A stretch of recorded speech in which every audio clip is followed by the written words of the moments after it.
Bonjour à tous, voici venu le temps de la guidance pour le mois de novembre. Alors, chose promise, chose due. Donc, vous avez dû normalement choisir le tas qui vous attirait le plus. Donc, le tas numéro un, nous avons la jaspe, dont on parlera au cours du tirage. Et donc, vous avez associé 6 cartes. Je ne sais pas pourquoi, me demandez pas. Voilà, c'est venu comme ça.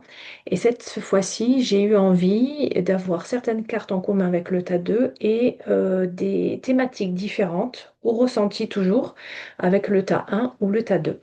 En tout cas, ce que je peux dire, c'est que ce soit pour le tas un, pour le tas 2, il est beaucoup question d'amour ce mois-ci.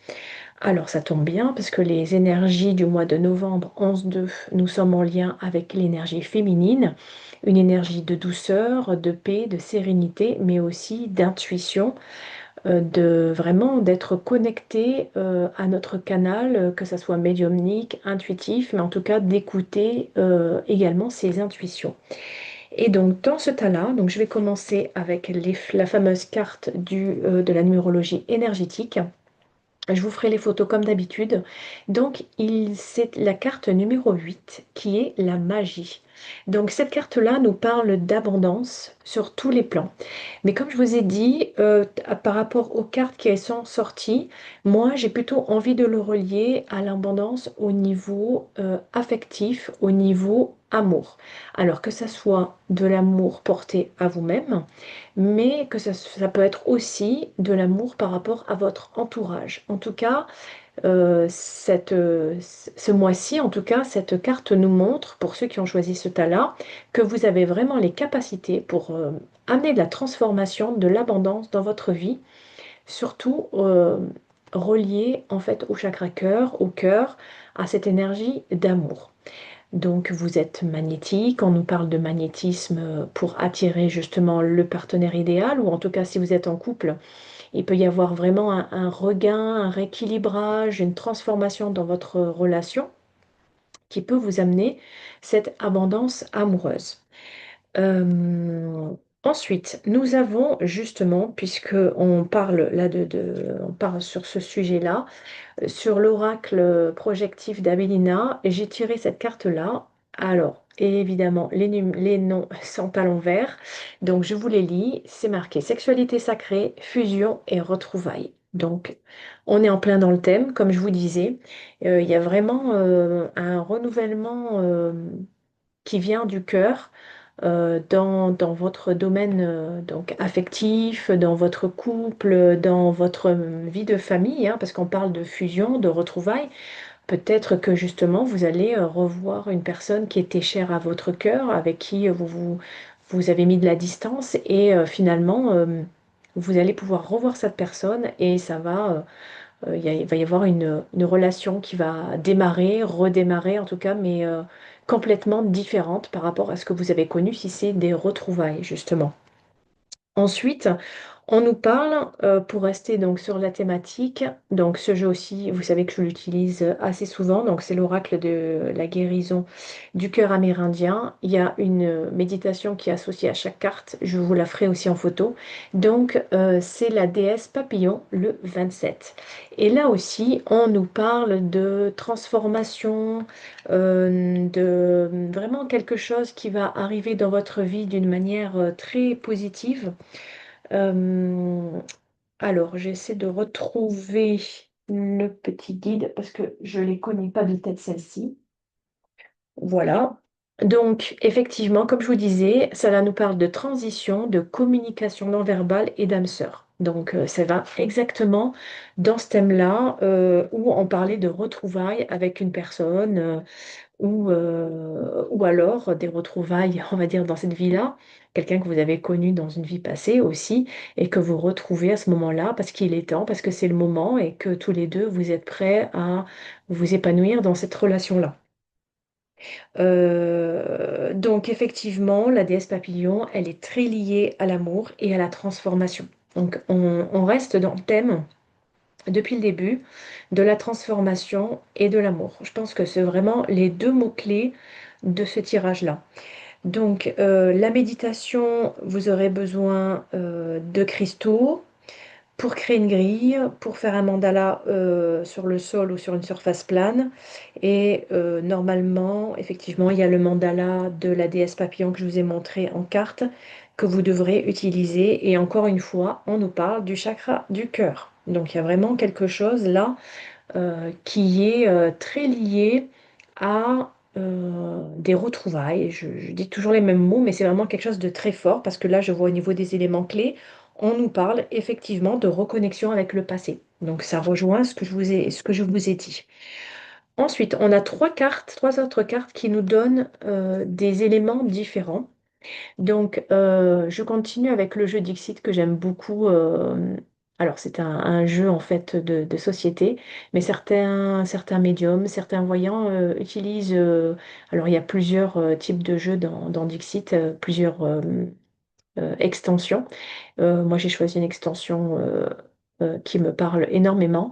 Et je ne sais pas si vous voyez là, voilà, on voit une personne qui porte à bout d'épaule, j'ai envie de dire, quelque chose qui nous paraît très très lourd et qui est flamboyant. Bah, malgré tout, il est quand même genou à terre. Donc moi, ce que j'ai envie de dire sur cette carte, c'est effectivement le poids de ce qu'on s'est mis sur ses épaules.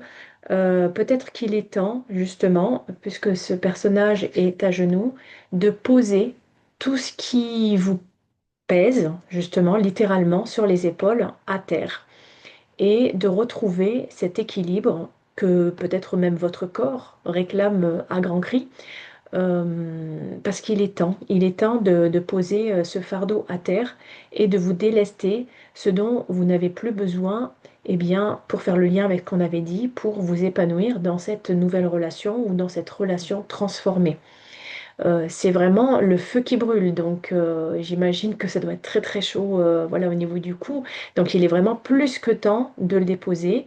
Ça me fait penser aussi au charbon, je ne sais pas, il y a cette vision, cette connexion avec les charbons ardents, donc être sur les charbons ardents.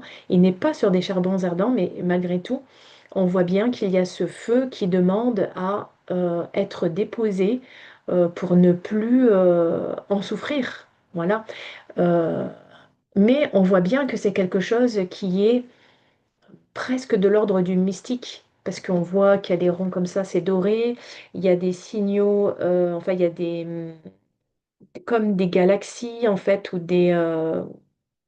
qu'on appelle ça au niveau céleste. Donc ça nous fait penser à la voûte céleste, à la nuit. Donc il y a vraiment quelque chose dans cet ordre-là, une relation qui est vraiment d'ordre spirituel. Qui nous élève, mais qui a pu être pesante. Et là, on nous demande justement de transformer cette relation en quelque chose de plus sain, j'ai envie de dire, et de déposer en fait ce qui alourdit cette relation. Ensuite, nous avons une carte. Alors ça, c'est les messages de Fiora. C'est une voyante que j'aime beaucoup, qui s'appelle Fabienne. Donc j'avais acheté son oracle. Et donc là, sur cette partie-là, c'est plutôt des messages de guidance, à proprement parler. Et on nous invite justement, pour ceux qui ont choisi ce tas-là, à reprendre le contrôle de sa vie. Et bah, moi, je trouve qu'en fait, ça va vraiment totalement avec les messages qu'on a eu jusqu'à présent puisque finalement, à trop... euh, effectivement, il y a beaucoup de contrôle qui ressort dans la carte d'avant, puisqu'on avait beaucoup sur les épaules, mais là, c'est justement prendre le contrôle de sa vie dans le sens où il faut séparer ce dont on n'a plus besoin et vraiment le mettre de côté définitivement. Et ainsi, on reprend le contrôle de sa vie, mais d'une manière plus juste et équilibrée. Je la prends comme ça, cette carte-là. C'est vraiment dans un souci de rééquilibrage et d'harmonie. Je ne sais pas si vous vous souvenez, mais il me semble que le mois dernier, c'était aussi ces énergies-là qui étaient ressorties, cette notion de demande de rééquilibrage, de réharmonisation. Donc on continue là-dessus. Mais là, c'est plus au niveau amoureux. Je vous rappelle qu'on est au mois de novembre, il ne nous reste plus que 2 mois avant la fin de l'année, avant de changer justement d'année universelle. En 2026, on sera en année 1. Donc, vraiment, il est plus que temps de clôturer les dossiers, comme on dit, pour passer à une autre énergie. Et enfin, la carte de l'oracle G qui nous demande malgré tout de la lenteur. Alors, ça peut être un peu contradictoire par rapport à ce que j'ai dit, parce que la magie, l'abondance, tout ça, ça nous fait penser à quelque chose de puissant qui arrive brutalement. Peut-être, mais on nous demande quand même d'y aller petit à petit, de poser ses jalons de manière solide pour que justement il n'y ait pas plus ce déséquilibre que l'on a connu avant. Donc il y a vraiment cette nécessité de prendre le temps. Voilà, vraiment. Bah, j'ai rien d'autre à dire par rapport à cette carte, parce que c'est plus un conseil. Désolée, j'ai fait tomber les cartes. Hop, voilà, c'est du direct, hein. Je ne sais pas si je vais couper. Et enfin, donc la jaspe, dont je n'ai pas parlé jusqu'à présent. Eh bien là, cette pierre, justement, est une formidable pierre de protection et de, justement, rééquilibrage. Donc je relis un petit peu parce que je ne suis pas, j'ai pas de formation de lithothérapeute, même si j'utilise beaucoup les pierres, donc je connais pas tout de tête. Donc j'espère que vous ne m'en voudrez pas. Voilà, donc c'est protecteur suprême et c'est justement pour retrouver la sérénité et en période de stress, ça peut nous aider énormément. Donc ça, c'est le jaspe bréchique. Et il est utilisé également pour la guérison. Donc si vous êtes en train justement vous avez entamé un travail de guérison du cœur, eh bien cette carte peut soutenir votre travail de guérison. C'est également, donc comme je vous disais, une pierre qui aligne les chakras. Donc vous pouvez l'utiliser, ben, pourquoi pas, sur le cœur pour rééquilibrer si vous pensez en avoir besoin, parce que depuis le début, on parlait de ça. Voilà. Je pense que c'est tout pour ce tas-là. Donc on va passer au deuxième.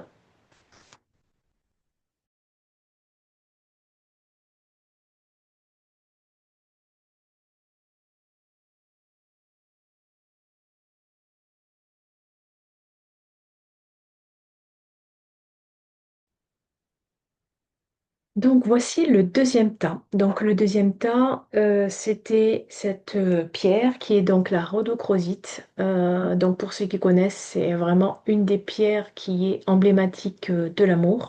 Donc comme je vous disais, là ce mois-ci, ça parle vraiment d'amour et de couple. Et donc en total lien avec ce nombre 11 qui est lié au mois de novembre. Et vous allez le voir dans une des cartes, c'est assez bluffant. J'étais en train de regarder à quoi ça correspondait parce que j'avoue que les chiffres romains, ça remonte à loin, même si mes enfants ont vu ça. Mais j'étais assez curieuse et vous allez voir le petit message de l'univers. Donc, avec cette carte-là, ce tas-là, cette pierre-là, pardon, comme je vous ai dit, pour ceux qui ont regardé le tas 1, j'ai choisi des cartes communes. En fait, en réalité, il n'y en a qu'une de commune et tout le reste, c'est totalement différent parce que j'ai senti que ça devait être comme ça. Me demandez pas pourquoi, voilà, je suis mes impulsions, mes ressentis. Donc, effectivement, comme vous le savez, ce jeu, je l'utilise tout le temps. Donc, en numérologie énergétique, j'ai justement la carte 2, le numéro 2, unir. Donc, c'est en totale connexion avec ce mois de novembre qui est 11-2, je vous le rappelle. Et donc là, on nous parle de quoi? On nous parle que, en fait, si vous avez choisi ce tas numéro 2, vous serez ce mois-ci l'artisan de la reliance entre deux cœurs. Alors, il se peut que ça soit votre cœur à vous qui soit de la partie, mais ça peut être aussi vous qui jouez en fait l'intermédiaire entre deux personnes qui ont besoin de cette énergie-là pour se relier entre elles.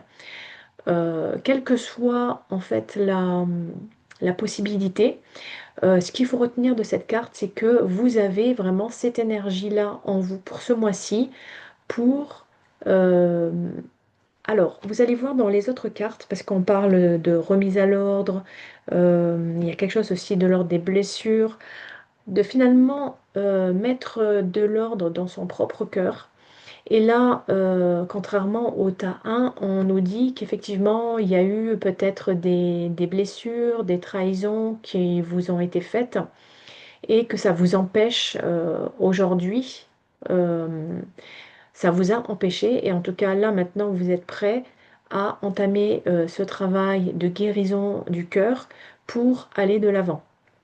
Alors, comme je vous ai dit, il se peut simplement que ça soit vous qui fassiez l'intermédiaire, mais en tout cas, il y a ce travail-là qui vous est quand même demandé de guérison, ou alors pour vous-même, et dans ce cas, c'est plus que prioritaire, j'ai envie de dire.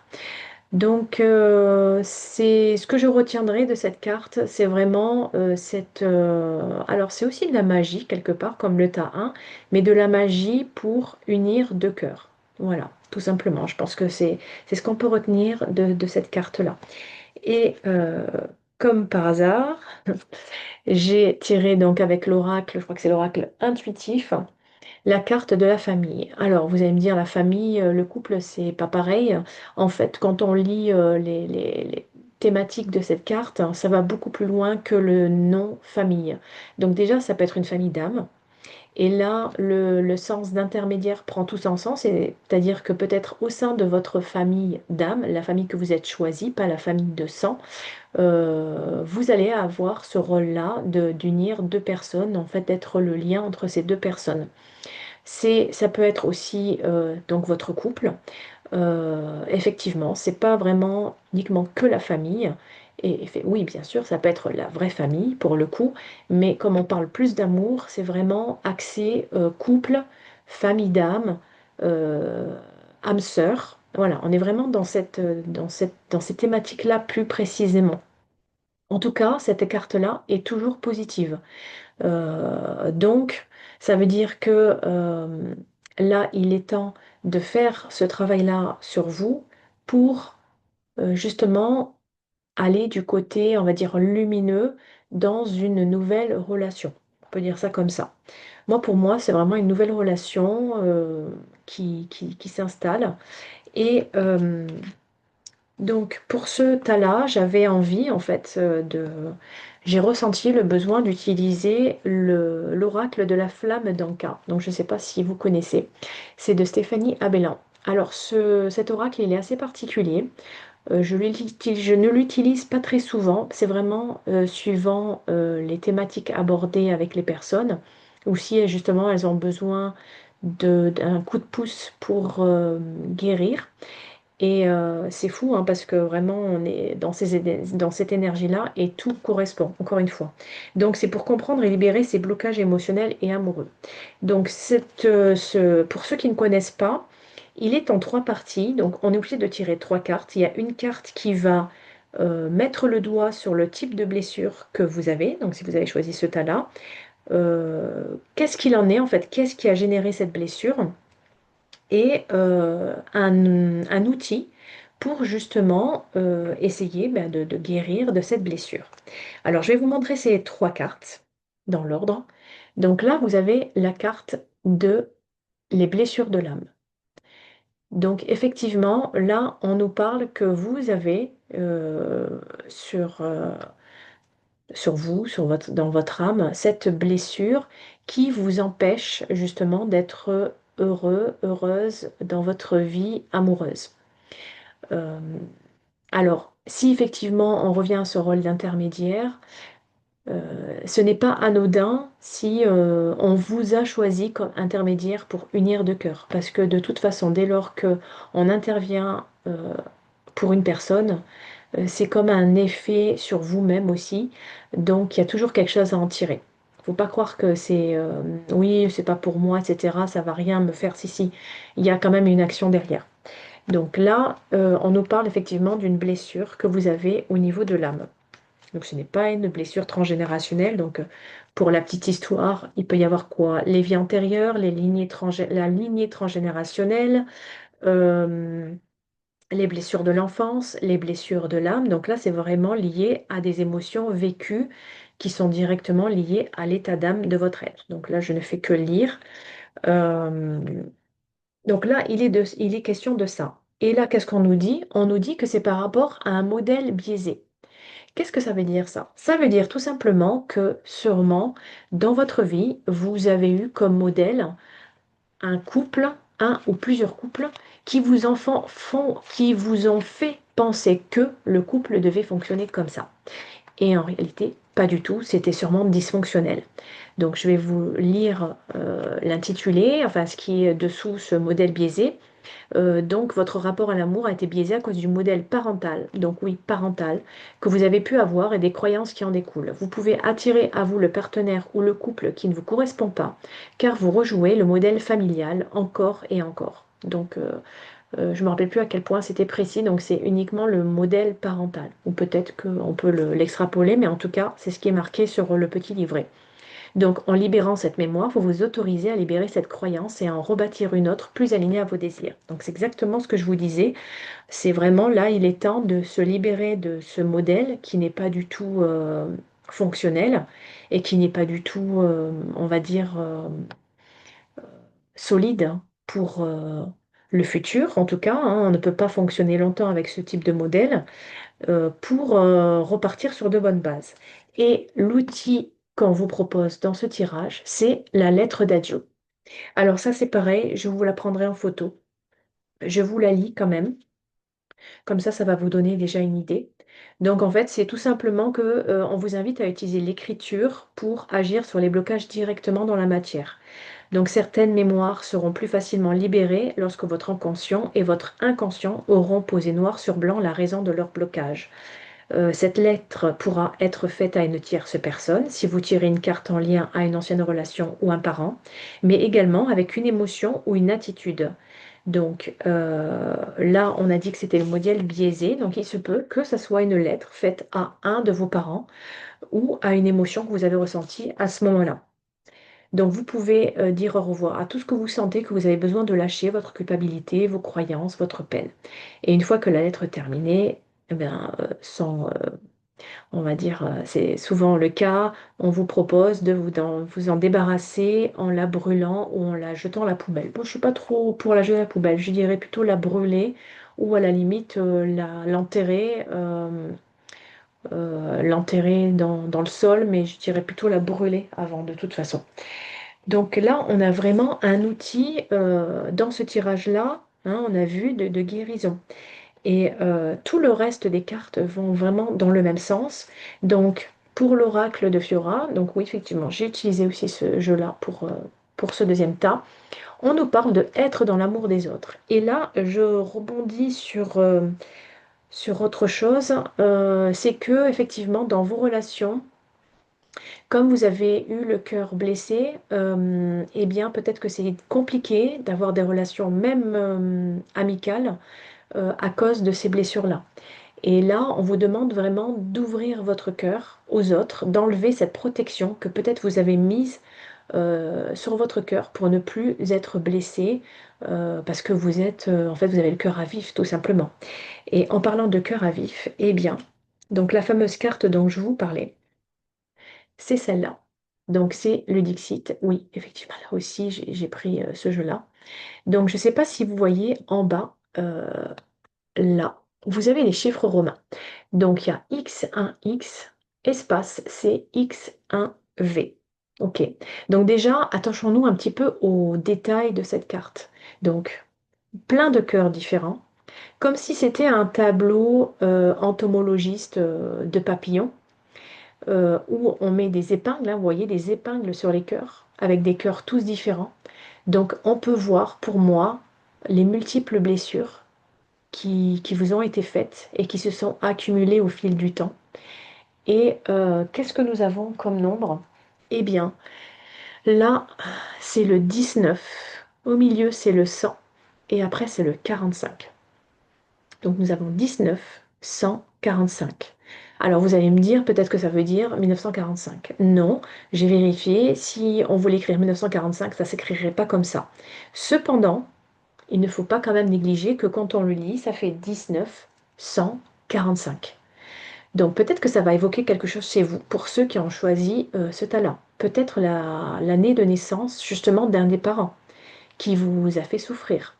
Peut-être l'année de naissance de votre partenaire ou de la personne qui vous a blessé. Enfin, il y a peut-être quelque chose comme ça.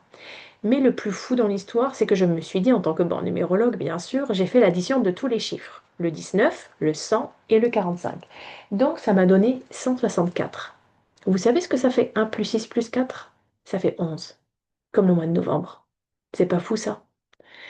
Si c'est pas un signe, alors je ne sais pas. Donc, effectivement, on retombe sur du 11. Et donc, le 11, n'oubliez pas, c'est vraiment le nombre de l'intuition, du couple, hein, vraiment de cette intuition féminine, de la relation avec la mère, hein. Donc, ça peut être aussi votre relation avec votre propre mère dont il est question, mais aussi d'amplification émotionnelle. Et euh, pour moi, c'est vraiment un signe qu'il est temps justement de guérir, de mettre maintenant du baume sur le cœur, sur votre cœur qui a été blessé et de passer à autre chose parce qu'il y a quelque chose justement qui vous attend, une mission, comme on l'a dit au début. Et enfin, encore une fois, un outil. Donc, pour le premier tâche, je ne l'ai pas utilisé, j'en ai pas ressenti le besoin, mais pour celui-ci, oui. Donc là, c'est le mudra de l'ordre. Et la phrase clé, c'est je mets de l'ordre dans ma vie et je m'y sens bien. Ça rejoint encore cette idée de réparation du cœur, voilà, finalement, en se réparant, on remet de l'ordre. Et vous voyez, que ce soit dans le tas 1 ou dans le tas 2, on parle d'ordre et d'harmonie. Et donc là, pour mettre de l'ordre dans sa vie, matériellement et intérieurement. Donc je vous prendrai la photo, il est assez simple à faire. Voilà, donc je vous le montre en photo, vous le verrez bien comme il faut, comme ça vous pourrez le faire et je vous invite vraiment fortement à le faire pendant au moins 21 jours durant tout le mois de novembre parce que ça va vous aider justement à remettre de l'ordre dans votre vie, pardon, et de justement faire finir ou en tout cas finaliser ce travail de guérison qui vous est demandé au niveau de votre cœur. Et donc parlons un petit peu de cette pierre. Donc je vous ai dit que c'était vraiment la pierre du sacré-cœur et c'est vraiment une des pierres, quand on a justement un gros travail de guérison du cœur, on peut utiliser la rhodochrosite. C'est une pierre douce en apparence, mais qui peut vraiment aider à la guérison au niveau émotionnel, affectif euh, et au niveau du chakra-cœur. Donc, je vais finir comme ça. Qu'est-ce que je peux vous dire sur cette pierre? Euh, Elle va vous aider, oui, à exprimer, à vivre les sentiments d'amour, de pardon et d'affection, que ce soit pour vous ou pour les autres. Donc, elle peut également soutenir ce travail de guérison. Donc, je finirai là-dessus. Je vous souhaite une bonne intégration de toutes ces informations.